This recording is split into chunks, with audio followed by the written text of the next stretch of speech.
আজকে আমার এই ছোট্ট রুমটার জন্য দুটি ফার্নিচার কিনব। প্রায় 6 মাস ধরে একটি মাটির ব্যাংকে আমি টাকা জমাচ্ছিলাম। আজকে রাত্রে ভেঙে দেখলাম ব্যাংকের মধ্যে শুধুমাত্র 8,000 টাকা জমেছিল।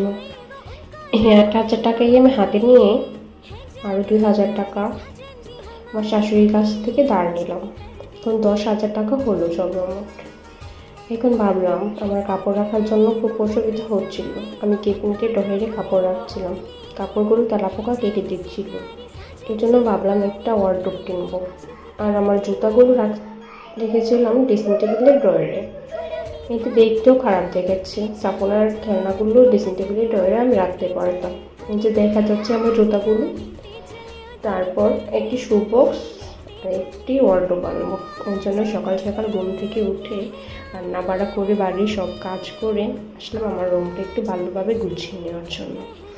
খাট বিছানার চাদরটা আমি উঠিয়ে নিলাম, নতুন একটা চাদর বিছালাম। ড্রেসিং টেবিলের সবগুলো কসমেটিক আমি ভালোভাবে মুছে তারপর একটা গুছিয়ে নিলাম। কেবিনেটটাও আমি ভালোভাবে মুছে এই আলমারিটাও মুছে নিলাম।